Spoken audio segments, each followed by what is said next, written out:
So, hello. I have figured out how to set up my camera here so that, I can do this and pretty much just talk, um, and not have to worry about holding my phone or anything like that. I'm going to be doing videos on, there we go, driving. So, that's something to look forward to. And I'm going to start with the rules of the road. Basically, I'm going to be reading the main DMV. I think it would help a lot of people to hear some of the information other than just reading it. And there's not a lot out there for that. So, that's basically where I am on that. And of course, I'm going to be still following the rules myself. Mostly, I don't do everything because a lot of people don't keep their hands where you're supposed to anymore because it's just not comfortable. Once you get used to driving, it just becomes a habit. Because what I would say on where you're supposed to keep your hands and where everyone does, I have a habit of doing it a little bit lower. For the driving test, they want to see your hands. Like, imagine your wheel is a clock. Not digital, obviously, but imagine your wheel is a clock. You want your hands on essentially right across. You want it on 9 and 3, I think is what I was taught.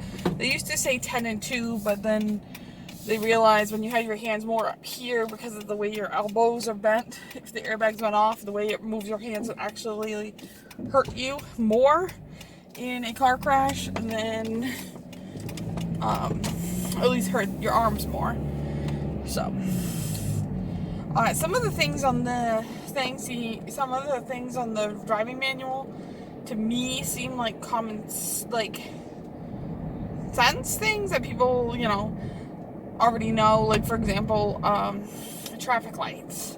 It goes over what red means, what yellow means, and what green means. And some people may not know the technical terms, but I think in general people know, okay, red means you have to stop. You can't go any further. Yellow is slow down and prepare to stop. And green just means go. Now, if the light's yellow and you're already through the line, you keep going. You don't stop because it's not safe to stop in the middle of an intersection, especially if the light changes. That's why you'll see what some people will do. Well, if they're turning left, they'll stop and yield to people on the other side, but then they'll just slowly creep forward and get into the intersection, and that way, even if the light changes, they have to turn. I admit, I was taught that at my driving school, and when you're stopped, you want to stop before the white line, not on it, so that people can still cross the road. That's another thing I've noticed a lot of people tend to relax on the more and more they drive is crosswalks. I see a lot of people who will wait until the person is just past their side of the road. They're supposed to be on, like, when you're waiting for them to cross, you're supposed to wait for them to cross all the way, not just past you where you can get around them. Or bikes. When bikes are on the side of the road, you need to give them at least 3 feet. And a lot of people I know don't give the bikes their 3 feet, which is really dangerous for the bike. In the car, we have a lot of protection. They don't. Also, during your test, I know a lot of people, I tend to sometimes take, like, here, when I'm at a stoplight or a stop sign, nothing, I tend to move my hands around a lot. I take my hands off the wheel. You don't want to, at any point during the driving test, take your hands off the wheel. Once again, this is also a skill that a thing that I've seen a lot of people do the longer they've been driving. Because they do it almost without thinking. and they're just so comfortable. But the thing is, it isn't the best practice, and I admit it's one of the things that I want to get better at, because I want to be able to say I'm in complete control of my car, and I have the response time that if something was to happen, I can move.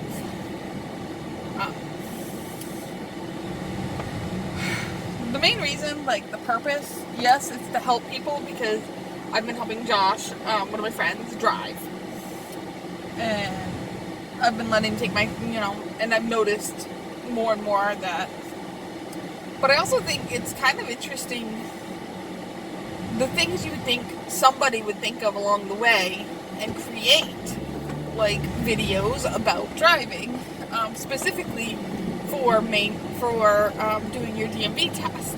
They have practice tests online where you can take the permit test.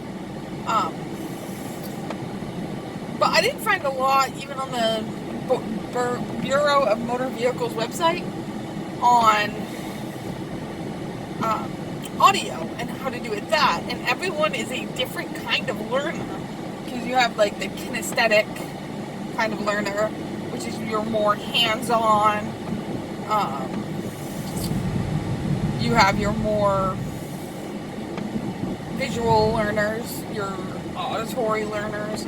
Some people can just read and be like, oh, I get this, I can click immediately. Like, I use multiple versions. I do reading, writing. If I can do hands-on, I do hands-on. That kind of stuff. So, once again, I'm going to start with rules of the road. I'm going to go over some of the signs and what some of the signs mean, and the most common. So the most common sign I see, to be honest, is a stop sign. But then you have yield, and what yield signs mean. And all the signs have different colors and shapes, depending on what they're trying to tell you. And it's actually beneficial, because I can spot a brown rectangular sign, for example, and I know that's a recreation sign. They're just telling me what's there. Like if you go into Acadia National Park, there's a lot of signs like that. Red signs are usually like, that's what like really want your attention. That's your stop signs, your I'm already through this light. See, like that was in the, it was one of those times the light turned yellow, and I was like, okay, I think I have, I'm gonna stop, but like it wasn't safe for me to do so because of how much this guy's on my ass. And that's another thing I noticed, is people tend to get nervous when people are on their ass. People are assholes. They'll be on your ass. You could be doing exactly the speed limit. The person who's gonna get in trouble mainly is the person in front. So if I'm doing freaking 35 in a 30 because this fucker's on my ass, then I'm the one that's gonna be in trouble. I don't even know if YouTube will let me post this because of the swears. I kind of messed up on that one. I didn't mean to swear as much as I have been. It just, sometimes when you're talking like this, it becomes more natural, because that is how a lot of adults naturally speak. So, I mean, I'm going to try to put this on.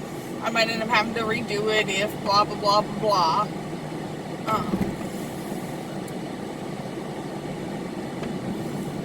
So I'm going to have to put a warning on it that it's not for kids, because, I mean, the more I swear, the more I can't say it's for kids. Though I don't think kids would want to watch a video about driving, so,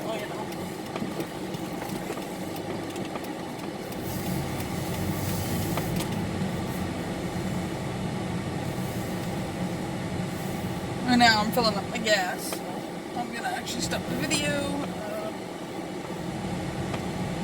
Thanks for watching, and there will be, well, more to come. Hold on, I'm gonna make sure I'm fully stopped before I reach for my phone. And the key is out, and goodbye. Hello, so I hope you enjoyed this video. So leave a comment, like, subscribe if you enjoyed it. If not, give me some reasons why you didn't enjoy it or topics, your own opinion on the topic, whatever. Anyway, thanks for watching.